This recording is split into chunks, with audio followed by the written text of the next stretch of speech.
Tonight, I am so pleased to welcome author Alma Katsu to our program.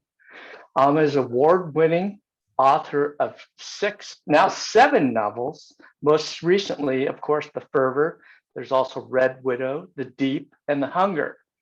She is a graduate of the Master's Writing Program at the Johns Hopkins University and received her bachelor's degree from Brandeis University. Prior to the publication of her first novel, Alma had a long career as a senior intelligence analyst for several U.S. agencies, as well as the RAND Corporation. She currently lives in West Virginia with her wonderful musician husband, Bruce. Please welcome Alma Katsu. Hi, Alma. Hi, thank you so much, Michael. It's great to have you. My coworker, Kinsey, told me about your latest book, The Fervor. And once she told me about it, I knew I had to get it right away. And I'm really glad I did. It was just released yesterday. The book is already on the must-read list for publications like the New York Times, the Washington Post, and CNN. So this is great response. How does that make you feel, I should ask? It's kind of overwhelming, actually. And I have to say today, after one day, some of the smaller outlets, the reviews are coming in and they really talk about what I hope the book would do, which would be to start a discussion about, the sort of systemic hate that we find recurring in our country. So yeah, it's been really, really rewarding. You did write about this in an article in Crime Reads, but also in the back of your book. We'll get to the subject of the topic of the book in a few minutes, but I wanted to ask why you did that. So we talked about this a little bit, like you said, my background is as an intelligence analyst, and the motto of analysts is truth to power. And so I do have the habit of telling the truth, even though maybe it could get me in trouble a little bit. But it also is kind of ingrained in me to impart a judgment or an assessment, right? I had a long career doing all kinds of things, but a good chunk of it was done looking at internal unrest, civil unrest, genocides, mass atrocities, when we see these patterns of behavior in similar situations. So when not only I, but my colleagues and other experts in the field see the same patterns going on in our own country, you do feel this compulsion to try to do something about it. I think we all feel pretty helpless when we see what's happening around us, but I'm a writer and this was the only way I could act on it. Interesting. But it's funny that you say you're a writer now, but early in your life, you didn't consider yourself a writer. I mean, you got your degree at Brandeis. You studied under John Irving, wrote The World According to Garp and, several other novels. You were a stringer, freelancer, reporter. So it seemed that like your natural path would be to become a writer. But you went the other way for several reasons. And I'm wondering why you did that. Well, hopefully things are a little different now. But back then, I just didn't, aside from being a newspaper reporter, I didn't see how you could make a living as a writer. I mean, I wanted to be a novelist, but this was pre-internet days. And I didn't, I came from a relatively small town and a pretty unworldly family. I never met any writers until I took that class with John Irving. I'd never met a writer. Yeah. And of course, that was an incredible way to start by meeting him. But, as I was applying to colleges and trying to see my way forward, I didn't know how you became a writer. And so one piece of advice I kept getting over and over again is you're so young, you have nothing to write about. You have to experience life before you'll have material. And one of my siblings, my older sister, who I respected very much, said, "Have you ever heard of this place called the National Security Agency?" Again, this was pre-internet. And I lived in the Boston area. Nobody knew anything about the National Security Agency. So she said, "It's really weird and it's very secretive." And she had all these wild stories about it. Like they make you marry coworkers so you're not talking and you have to live on a compound and all this crazy stuff. And so I thought, I'll apply. Just applying will be an experience I've never had before. Well, they offered me a job and I went. And 35 years later, I retired. I didn't think it would, that I would stay more than 5 years, but it really was a tremendous career. It must have been very fulfilling for you to want to stay that long too. I'm just, Well, completely different than anything I ever imagined. And it's different today. I know. I was a recruiter for a year for CIA, and I would meet all these kids. I'll just call them kids. I'd meet all these kids, and they were so serious. They tell me, I've been, working my whole life to go work at CIA since I was 3 years old. And all us old timers, we used to laugh and say, oh my God, the agency would never hire us if we tried to get a job today, because, we're not nearly as qualified as these kids are. It's funny though, you're still, people still want your services though. You're a consultant, correct?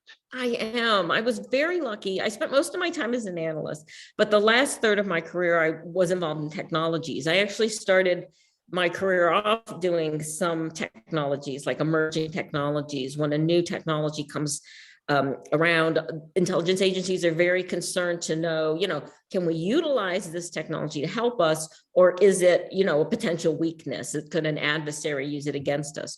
So I got involved in a couple technologies early on, emerging technologies. And then towards the end of my career, I got the opportunity to do it again with a new technology. And I'm pretty good at it for some reason.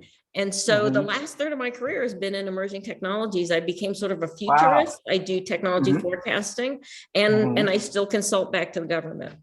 I can't tell you who though. Okay. You can guess. Understandable. Yeah, I understand. But then now you've got into the second career, this life of writing, and because you had your previous experience and then you had this work experience, how did you transition into becoming a writer? It was very interesting because I'd had this dream my whole life, and you develop these preconceived notions of what it must be like. And especially when you're an intelligence analyst, you're trained to figure out what's going on something, a topic that you usually can't touch, right? Like if you think of a foreign, you want to know what's happening in a foreign country, for instance. It's not like I can, you have to do it from afar, and you're gathering information. And so you start to think that you can figure out anything. And so I thought I knew the publishing business. I'd been watching it from afar. Right, for 10 years. And then I got my first contract, and I realized I didn't know anything about the publishing business. And it's really quite different once you're in it. So it was a learning curve in the beginning too. And yeah, I really learned a lot. I can't believe I've been in it 11 years. It's amazing. And the business has changed a lot too, but I have great partners. I've got a great publisher. I have an amazing editor who really, my books would not be nearly as good as they are if I didn't have her, and a great agent. And that's kind of the secret, is to surround yourself with really good business partners. Yeah. Give a shout out. Who's your editor?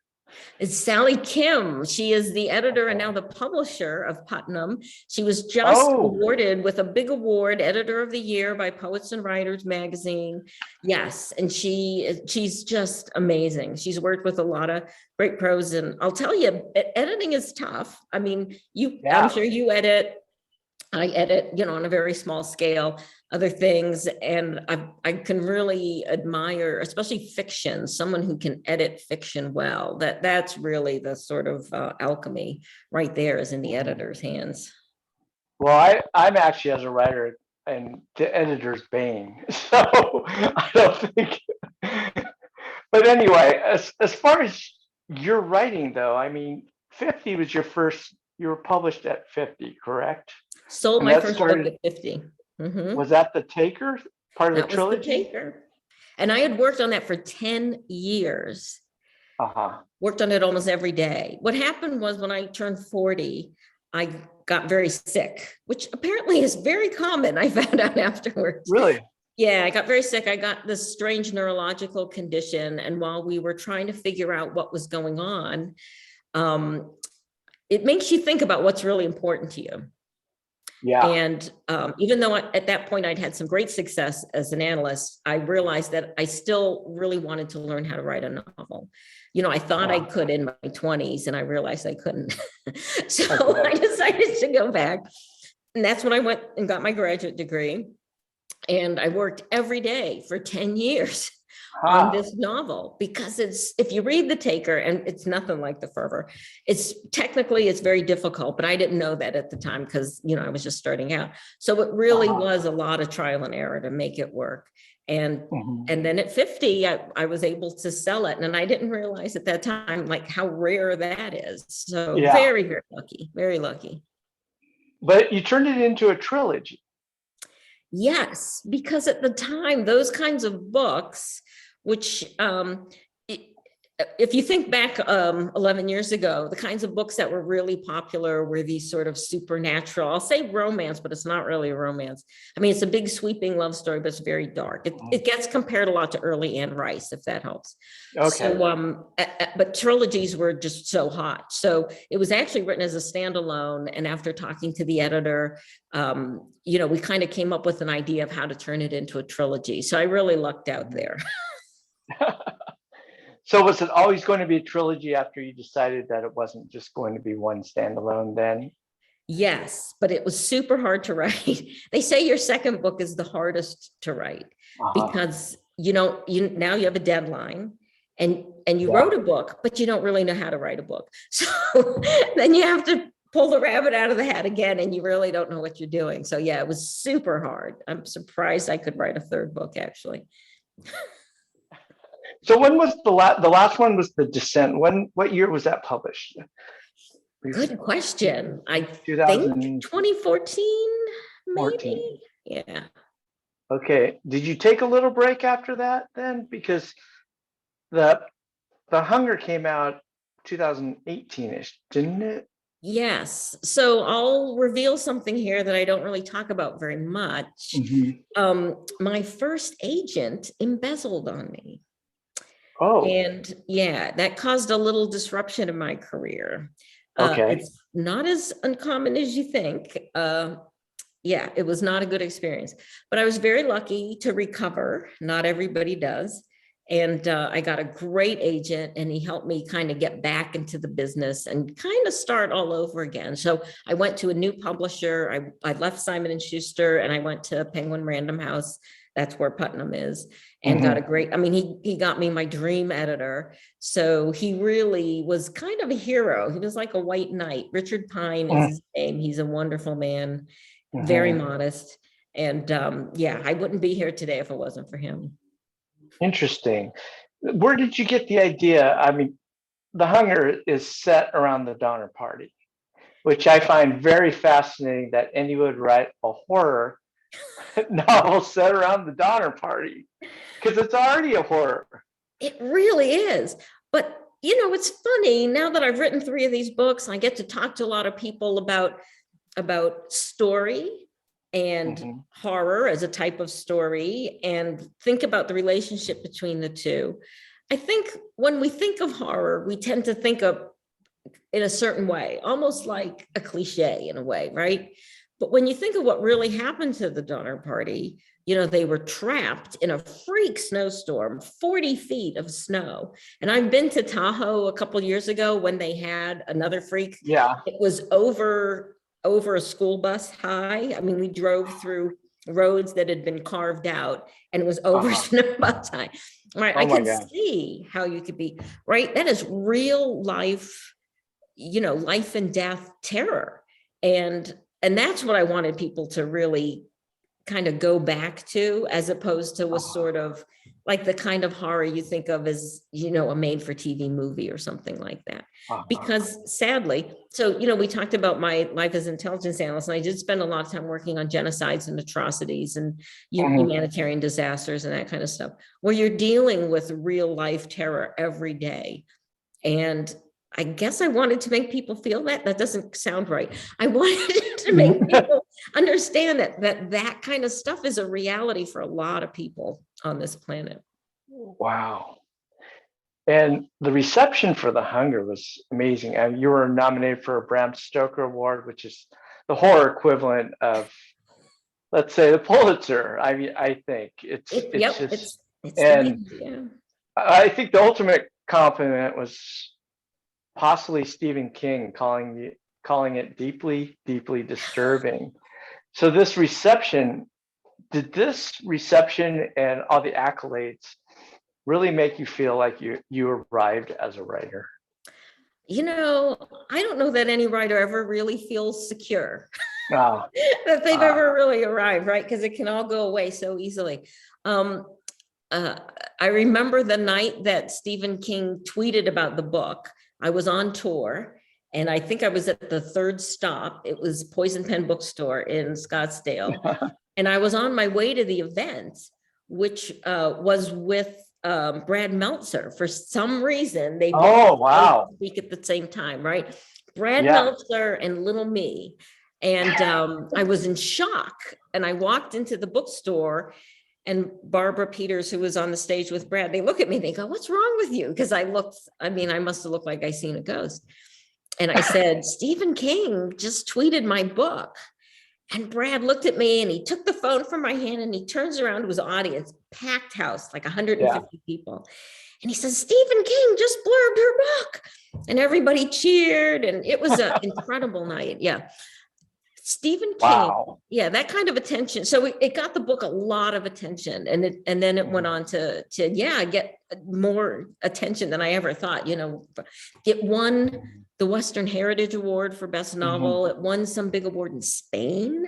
Right, Spain. Do they care about the Donner Party? It just Yeah. seemed to strike this universal accord. Well, it's a couple things. One is there's a lot of hidden history, which we kind of alluded to at the beginning of this talk. When you peel back the layers and you really see what's going on in history, the stuff they don't teach you in school because they don't have the time, then you see how really interesting and all these lessons that history really has to teach us. And that came out in the Donner Party, and it came out in the Titanic book, and it really came through in the Fervor. The fervor. Yeah. Okay. But before we get to that, Sure. of course, your second book, The Deep, was about the Titanic and the Britannic, its ill-fated sister ship, the Britannic. And then the Fervor is set in during World War II internment camp. Before we do the Fervor, how do you pick your subjects? The Titanic and the Dark. Do you have a specific interest in these periods of time, or? Well, it's usually a little bit of a collaboration and a discussion, you know, with the team. The Donner Party, I'd always been interested in. When I was in graduate school and I took a screenwriting class, I actually wrote a short film that had something to do with the Donner Party, but only as sort of like a touchstone, right? It was a cannibalism story. And it just referred to the Donner Party. So I knew about them, but I didn't really know all of the history. And then the book was a success. And when you have a book that's a success, your editor always asks you, okay, well, what are you going to do next? And so it was like, well, you know, it was kind of people were expecting another disaster book. I kind of joke that I'm like the Irwin Allen of novels. People expect these big, you know, blow up disaster things from me. So my husband was watching a documentary one day, and I walked through the room and I heard on the TV show, it was the first crew was going down to film in the Britannic. And they had said, oh, this is the sister ship of the Titanic. And I stopped. And then the announcer said, and there was a woman who had survived both sinkings.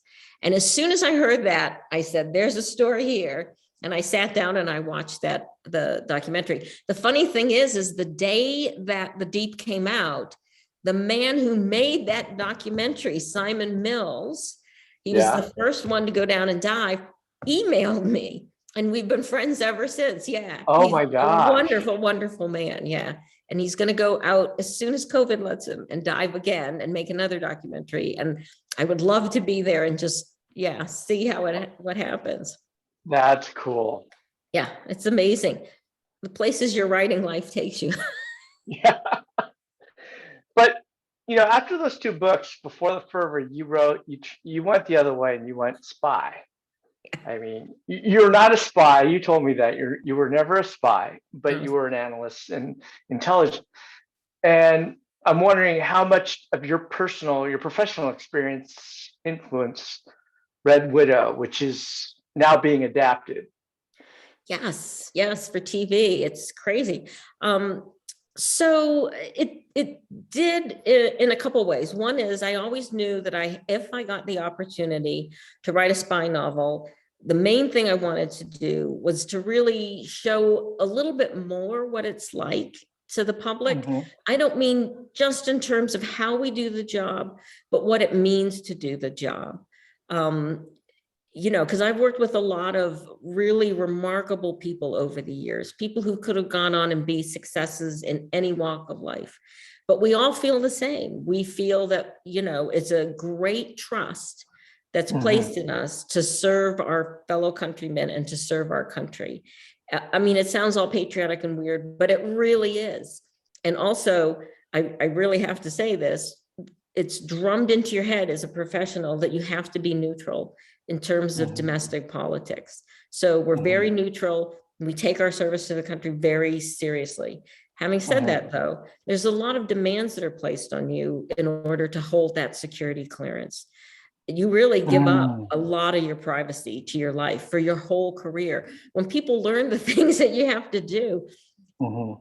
financial disclosure of all your assets every year, consent to a lot of monitoring and that kind of stuff. People are shocked, but that's what we do. And so I wanted to really show what the people who are in the job are like, and kind of how Mhm. selfless they are a lot. And I also really wanted to show how women do the job, Mhm. contemporary, how we do it today, Mm. because I don't think we're depicted well in popular culture. And Mm. particularly, like I said, contemporary. Because if you look at the bestseller list, there's certainly a number of books that are usually set in World War II that have to do with women who were spies. But if you read those books, they're all about the women who were given the exception, right? That it was still mostly a service of men. And they kind of treat them like they're talking dogs, is how I put it, right? Like they're this unique specimen, right? That's not Okay. the case. The intelligence community, I can't give you exact numbers, but we're roughly 50% women. And, Mhm. I'm proud to say that some of the best officers and the best managers I've worked with have been women. Mhm. And the feedback you got from your colleagues regarding Red Widow, I was just curious. Did they, what was their feedback? I should It's ask. been tremendous. I mean, after the book came out, people I didn't even know were emailing me or DMing me on social media Oh yeah. that they had retired from the agency, and this was the most true to life book, that depict what it's really like to work at CIA. And it was so fulfilling. It was overwhelming. Can we mention what you're going to be doing recently in terms of the festival? Oh, so yeah. I never thought this would happen. I'm going to be speaking at a conference that's taking place the beginning of May. Valerie Plame, if people remember that name from the Iraq War, Mhm. she puts on a conference every year, and she brings in retired intelligence officers to sort of talk about cases and that sort of thing. I'm going to be talking about science and technology and what the technological challenges are coming up for the intelligence community. Really looking forward to it. Valerie is an amazing woman. She's given a lot to this country. I think even if you know a lot about her, you probably only know half the story. So stay tuned. I don't think Wow, we've heard the last from her yet. great. But in the meantime, I know people want to talk about the fervor, but I gotta say, you're being adapted for Red Widow. And Yes. who's adapting your program, and what's that experience been like for you? It's crazy. So Fox has optioned it, and we have been working. I have a production team. Actually, they have me, Mhm. I should say. Sarah Condon is the executive producer. She's been in this business a long time. She used to be the head of drama at HBO. And she grew up in the Washington area, and her father, I'll just say he was associated with the intelligence community. So she's Okay. always been really intrigued by it. And so when she heard Mhm. about the story, she wanted to get involved. So Fox optioned it, and we have been working with them for 18 months now. It's a tough Mhm. process. This is the most insight I've ever had because I'm one of the executive producers. So they have to tell me. And so I'm kind of seeing how the sausage is made. It's really crazy. It's much crazier than I'm surprised any TV show gets made, actually. That's funny. You were introduced not knowing what the heck the book industry is about. Now you're going into this whole new realm of television and entertainment. So you're learning a lot. It's fun to learn new things. I may be getting to the age where it's going to be harder, but I'm going to try. But thankfully, you wrote this book. The Fervor is a wonderful, wonderful book. And if you could tell our audience first, give it maybe a little elevator pitch of what it's about, and then we can go from there. Sure. Well, I'll kind of describe the opening. So it's set in the waning days of World War II, and it follows four characters. I generally have multiple narrators in a book. So it opens with an explosion on Gerhard Mountain which is near Bly, Oregon. Archie Mitchell, who was a real person, and this was a real event, and his wife, who was pregnant, Elsie, decide they're going to take a couple of the 5 of the school children from the Sunday school on a picnic that day. But Archie is away from them, getting stuff out of the car when he hears this explosion, and he runs over and he sees that his wife and all 5 children were killed. And as I mentioned, this was a true, actual historical event, and it was the only deaths on the US mainland that were attributed to the war.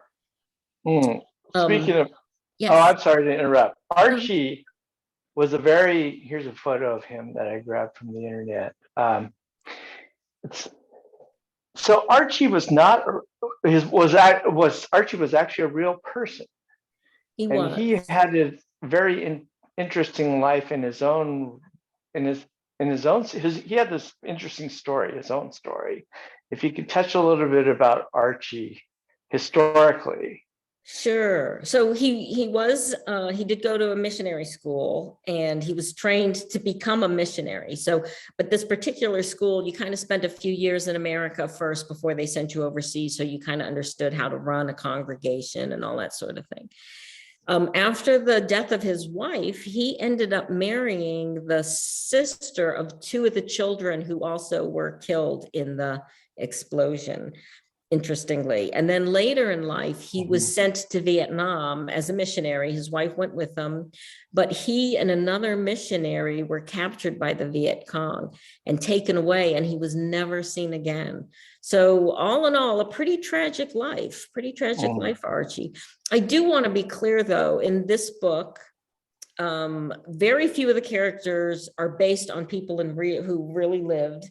And those who are, including Archie, I don't want to make any claims for this being like a actual representation of the man or his life.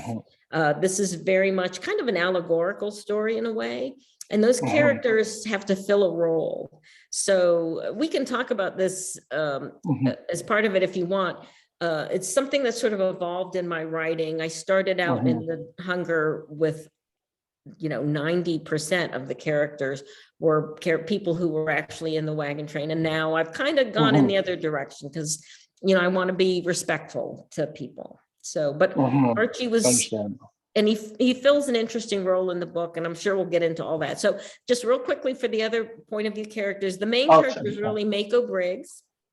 Mako is a Japanese woman who comes to America to marry a Japanese businessman, but she ends up falling in love with his friend, who's a white pilot. He's a crop duster. And when Pearl Harbor happens, he signs up to fight in the war. And Mako and their daughter, Aiko, are taken away to one of the camps. They're brought to Minidoka.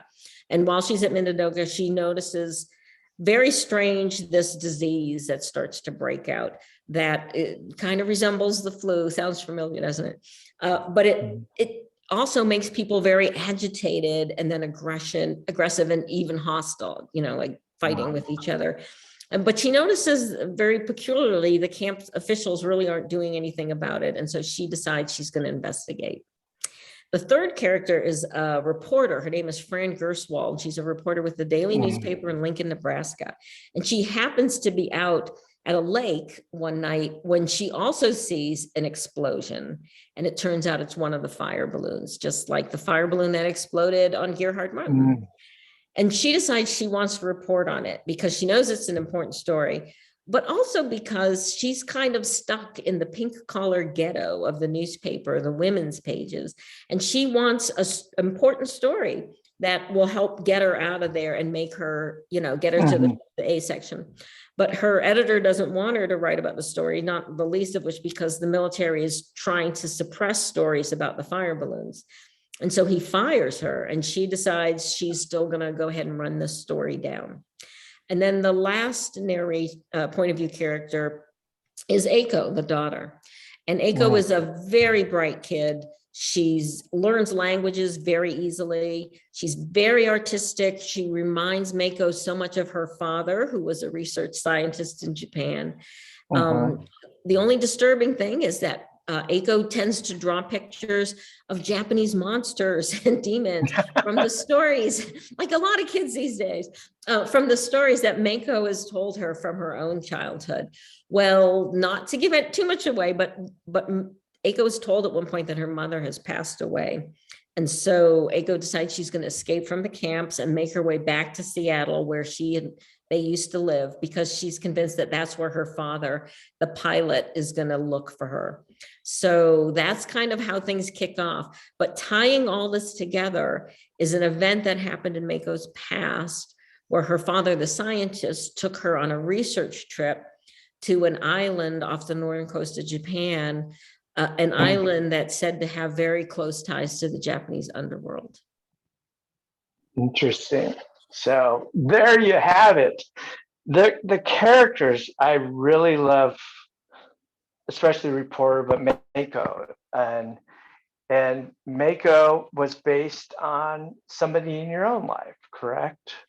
Yes, writing Mako was such an interesting experience for me. So first of all, it's the first time I've had a main character who is Asian. And, I'm half Asian. So, and as writers, we always feel like we can be chameleons, right? That's our job, is to slip into the head of any character, man, woman, young, old, whatever ethnicity. I had a little taste of how hard that was when I wrote The Hunger, because there's some Native American characters in it. And that's when I realized, hey, if you don't know what you're doing, you can really, be offensive. We actually used a sensitivity reader for that book just to make sure we didn't cross any lines.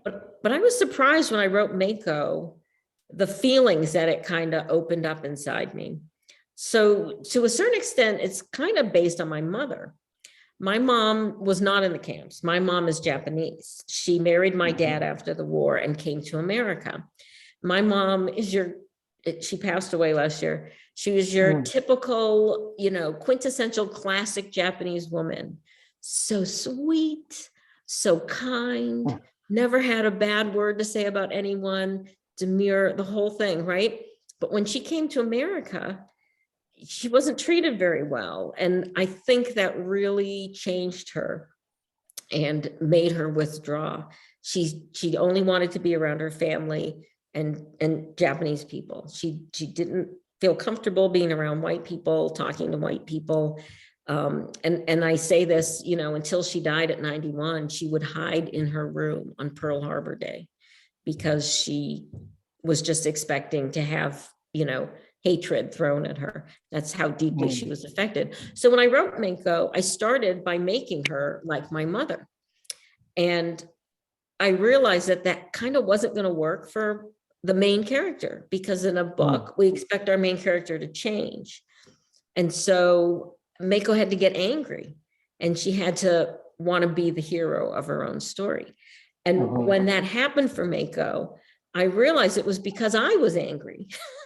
I was angry at how I'd seen Asians being treated, right? And minorities being treated.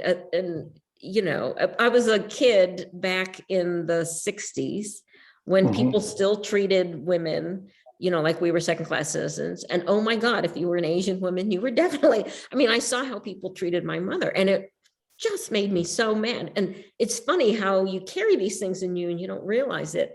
But once I had the opportunity with this character to have her strike back, it felt so good. It really did.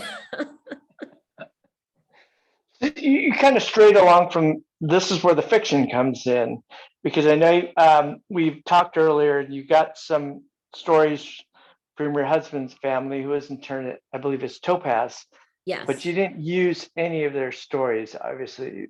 This camp was Minidoka in Idaho, and you wanted to separate that. Was it difficult for you to separate the reality of the stories with what you were writing, the reality of the history with the story you were writing?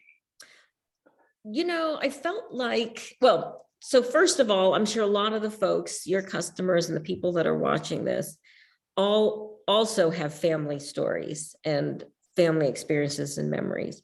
And I hope anything I say doesn't offend or bother any of them. This is just our reality. So, we did talk to my father-in-law, who passed away a couple of years ago. He was a teenager when he was in the camps. And he told us a little and very factual things, but he didn't like to talk a lot about what happened in the camps. He would only make it very upbeat and cheerful. And I knew that couldn't be the whole story. We talked to some of the other family members, but my experience was that a lot of them were reluctant to talk about what it was really like in the camps. So my husband and I were very curious. And so we watched a lot of documentaries. This was back in the 90s, and read books and that sort of thing. And I think, especially from the documentaries, that maybe we got more of a holistic picture of what it was like in the camps and all the political aspects of being in the camps and what was going on with the government and that sort of thing. And that's really what I drew on to write this book. I mean, honestly, it was almost like second nature. Like we had heard all of this so much that I could just feel what it must have been like, right? To live in the dormitory. And, and of course we'd seen lots and lots of pictures and footage, film footage and that sort of thing too. So, I don't want to, and part of it is I'm trying to also sort of preserve their privacy, because they too are pretty private people. And I don't think they would have wanted me to really fictionalize anything that really happened to them. So you're very respectful, obviously. Wanted to be very respectful. Yeah.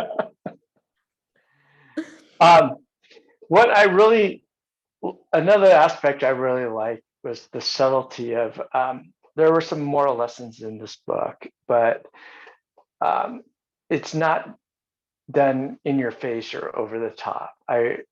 That's what I appreciate much about your writing. I read a Kirkus review about another author in the book saying it was historically astute, but hampered by heavy-handed moralizing. And I'm thinking, oh man, that's like the death knell for any book, but in a review. But you write in a style that, I guess you tell it, but without projecting it out. And is that difficult for you to do, or is that? It's probably going to get harder for me to do as I get older, honestly. But with this book, I did try to walk that line. And probably part of the reason why it works is it sort of came in layers. It takes so long to write a book, and I'm on a kind of a fast track, but it's basically like 18 months from the time you start showing people the first drafts to when it appears on the shelves, and you're going through iterations with your editor. And as it was going through those changes, things were happening in the present day, because this is meant to be a little allegorical. So I would pick up some stuff from the present day. First we were thinking, okay, well, we'll try to mirror COVID a little bit, and try to pick up on some of the concerns that are still in people's minds about, being around a disease. Really what it's about is not COVID, but more about the anger that is being manufactured in this country, right? Started with disinformation. And I did a lot of research on this when I was an analyst, so we can talk about all about that if you want. But I do think propaganda has a big role in creating this incredibly divisive atmosphere that exists now in the United States. I'm working, I don't want to give away too much. The book I'm working on now has to do with the 60s. And so I'm looking at like the Woodstock era, the Vietnam era and all that. And these people are talking about the adversary in such calm, sweet ways that I turned to my husband and I said, if this were today, they'd be punching each other. You know, we've lost that as Americans, and we've lost it through design by our adversaries. Yeah. But anyway, so that's really what it was supposed to be about. The fervor is sort of a stand-in for that free-flowing aggression that's going on in this country. But then other things happen too. You know, like I said, I was an analyst. I studied civil unrest in countries, really like civil war. You can think, what causes a civil war in a country? And so as I started recognizing these signs in America, I realized that had to come out more strongly in the book. So I think having it come in waves like that kind of kept it from being too preachy, because I had to just like put this very thin layer of icing over another thin layer of icing. Yeah. So would you say your previous profession is aiding you in being able to do that, being able to hold back without becoming too preachy, because you're more intelligence, analytically oriented?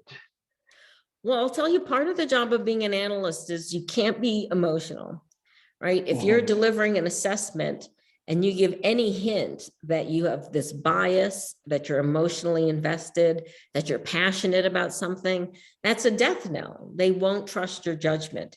And so you really have to be ruthless with yourself to keep that out of your analysis. That's sort of the opposite in a book, in a way. They want you to be passionate about it, right?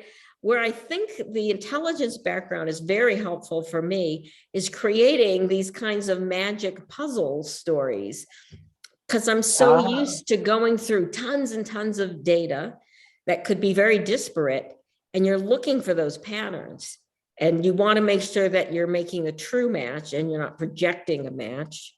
And so I'm used to sifting through tens of thousands of little factoids in a day, and I am not lying when I say that, day after day after day, to find out what the true story is. I think that's why I'm able to write these kinds of books. Interesting. I think I would be a terrible analyst, because I want to hope that this, like all this leads up to this. I would try, as opposed to letting the evidence and the material take you where it goes. In your writing, is that how you work then, as far as when the story comes together, or are you able to, do you guide the story where you want to go, or do you just let it happen? That's a great question. My training back when I went to grad school, really, they only trained you to be a literary author, which tends to be more organic. When you write commercial books, especially thrillers, you have to plot, because they're usually very intricate and, complex, and you kind of have to know where you're going to end up. I tend to be a little bit between the two. So I kind of know where I'm going, the emotional arc, especially, like where you want to end up emotionally. But sometimes the details, the logistics and how you get there change, because the other thing is you find out, if you don't surprise yourself as the author, your readers aren't going to be surprised either. So yeah, it's tough. It's really tough writing a book. A little combination of the two, but I'm definitely a character-driven writer, which literary fiction tends to be more character-driven. So I do feel like the characters can't betray through their actions, can't betray their true nature. They have to do what they're born to do. I can't impose things on them. So I think that's one reason why people say they like the characters in the book, because I really try to make them round and whole. Speaking of characters, there's a minor character, Oishi. Yes. And want here, I think I have a photo of him here. I want to share this.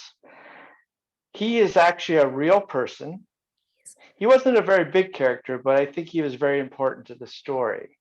And Wasaburo Oishi. And he has a very interesting story in his own right, if you can share a little bit about him. Sure. He is actually the man who discovered the jet stream. And so he was a meteorological scientist, worked for the Japanese government, discovered the jet stream, I want to say in 1927 or around that time. Okay. But it didn't make a big splash in the world like you think it would, because, well, for a couple of reasons. One is the scientific community didn't pay as much attention to things that happened in the East. So the fact that he's Japanese, they paid a lot more attention to Europe and then secondarily America. But if you were from Japan or China and that sort of thing, it was hard to sort of, get attention for what you're doing. But then the second thing is he wrote all his papers in Esperanto. For those who don't know what Esperanto is, and I don't blame you, it was this weird, obscure language, and I forget who came up with it, that was supposed to become the universal language so that we all didn't have to learn each other's languages. We would all learn Esperanto and then we could communicate with each other. And it's a fairly easy language to learn. But it wasn't a popular language. I mean, I think it was kind of a nerdy popular language at the time. And so nerds like Oishi would learn it.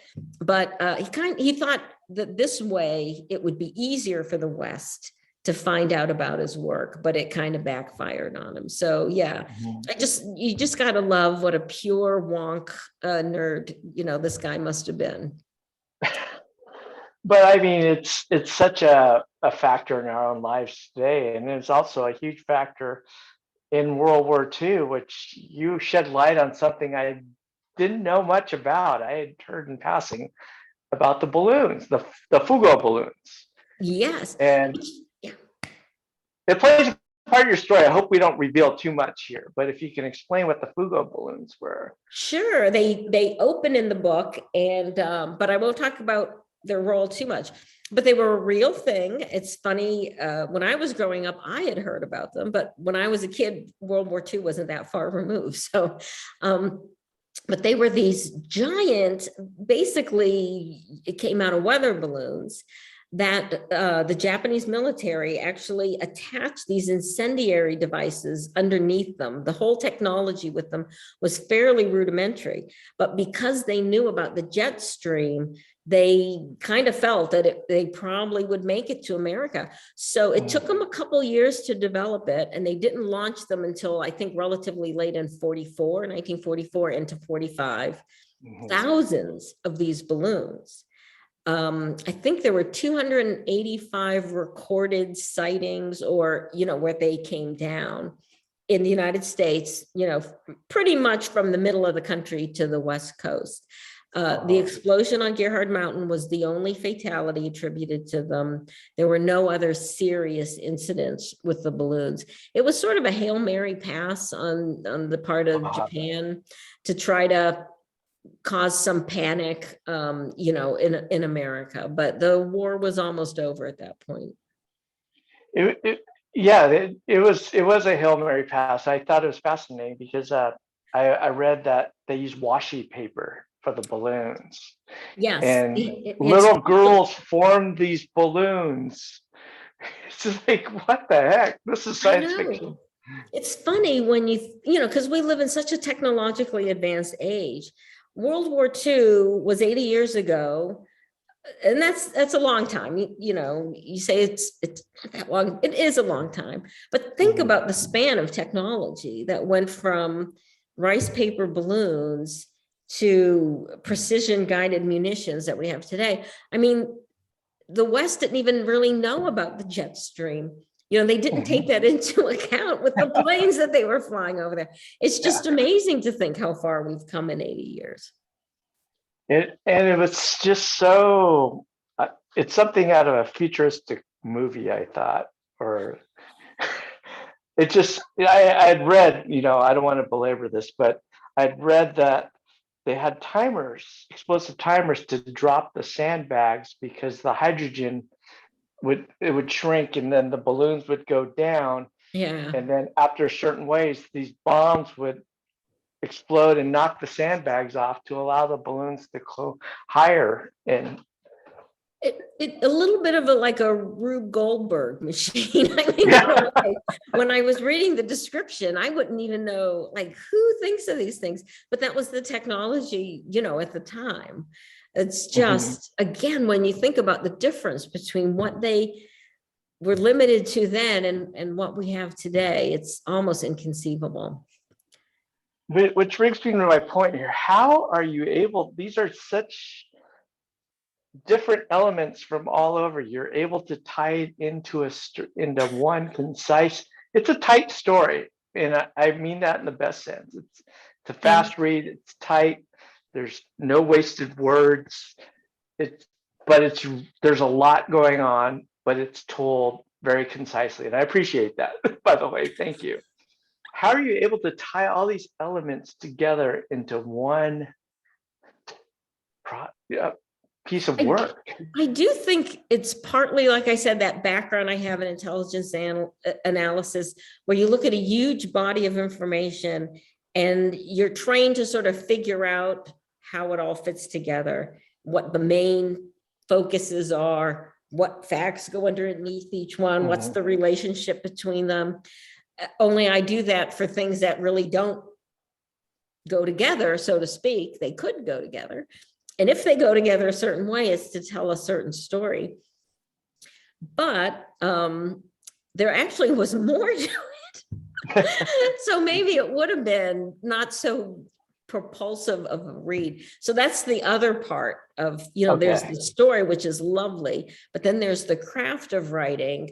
And that's where your editor comes in to say, it loses some of the propulsive quality if it has too much other stuff in. So we actually had pages and pages about the pilot husband, Jamie, who ends up, maybe I shouldn't give that away, but all that was cut out. So if people like it enough, we might be able to convince my editor to package it all together. Maybe we can put it out as like a separate novella or something. What happened? Like a director's cut of a movie. Very good. There you go. A lot of research went into Jamie's story, and it all ended up on the cutting room floor. Was that, as a writer, is that tough? Was that tough to let that go?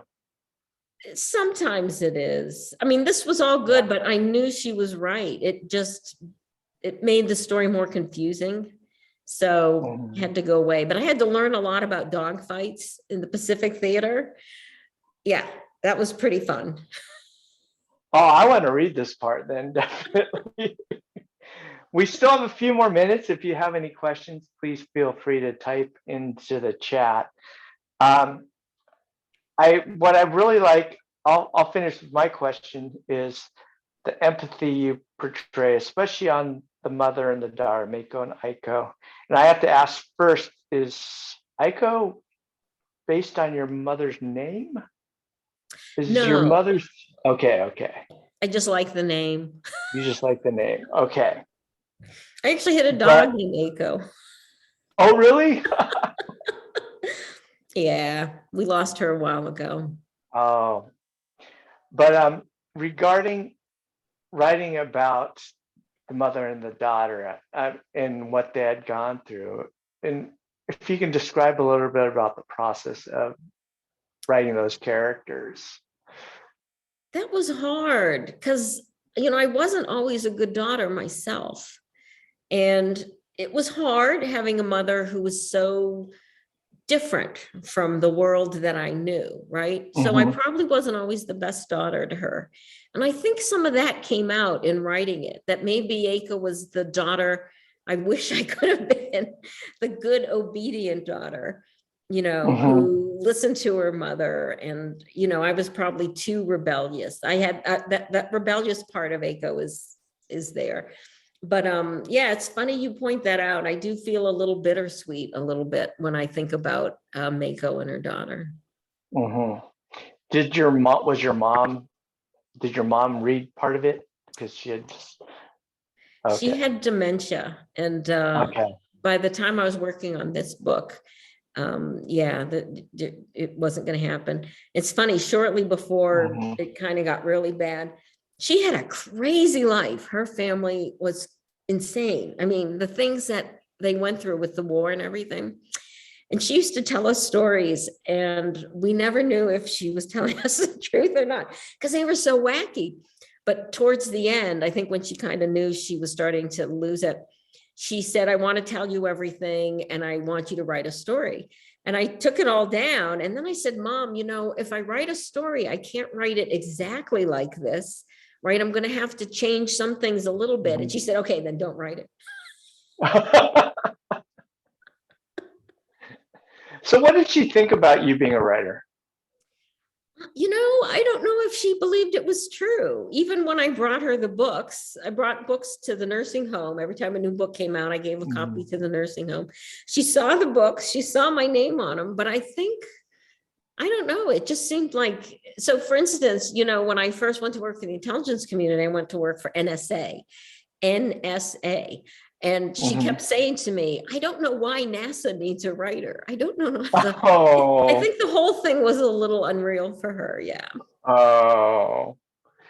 So somebody wanted to know from the other YouTube, did your other family members read the book? Your in-laws, in-laws family read the book, and if so, what were their thoughts on? They're reading it now. Okay, I can't wait to hear what they think about it. okay. Stay tuned. Yeah. And we have a question from Sally. And given how timely the book is, what have the reader reactions been like? And have any of them surprised you or even moved you? Good question. They have moved me. I mean, it just came out. We've had, as you guys probably know, publishers make advanced copies available to readers to start populating reviews on Amazon and Goodreads and kind of try to get the buzz going a little bit. And so I've gotten some of those, and the response has been really good. And it's been very heartening to see, while like Michael said, it's an engaging story. People see that there's a lesson behind it, and it seems to be making an impact on people, and that's very, very rewarding. But isn't that why you write, though? I mean, you obviously you want to tell a story and entertain, but we had a conversation a few weeks ago, and you want to, I wouldn't say teach a lesson, but have people learn things. And I thought Yeah, that was maybe it's really, arrogant of me. I learned something and I'm excited by it and I want to share it with people. And maybe it's arrogant of me to think people want to hear it. But yeah, I do think that's a little bit why I write, especially these. Well, I gotta say, it probably happened with the spy novel too. Yeah, I just like to tell Mhm, people things. Maybe I'm just a bossy little woman. mhm. Okay, the last question I think is just, was there a sense of mission you had? 'Cause obviously you write a lot of historical horror or historical fiction, but to include a story about the internment camp, it sounded like you feel strongly about it, especially if people read the afterwards about your explanation. And I wanted to know, was there a sense that you felt like you needed to write something? I'm glad I got the opportunity to write it because I have always felt that there isn't enough recognition for the sacrifice that these people went through. There was a period in time, and I can't explain why, I happened to work with a bunch of Japanese Americans in the Mhm. same office in intelligence. And it's the same thing, right? Here were these people who dedicated their lives to protecting this country, and a lot of them had family that had been interned. And at times you had to ask yourself, why am I making this sacrifice for a country that doesn't appreciate us, right? And I don't know. I mean, I know there was the apology and reparations and all that. I don't know how the people who went through it felt that that was enough. But I do think there still should be recognition in this country about this chapter in American history, because it's an incredibly important, civics lesson.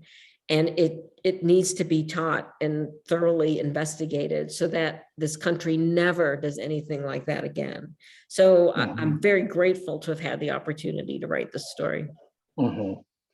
Well, it's truly a wonderful story, Alma, and Thank thank you you. very much for writing it. Everyone, please buy the Fervor. And if you buy it from Chaucer's, you get a specially signed copy. So, Alma, thank you for doing that as well. And I look forward to meeting you down the road. And thank you for taking the time to talk to everyone. Thank you, Michael. This has been really, really a lot of fun. And I'm so glad I got to meet you. Thank you, everyone, and have a nice evening. Good night.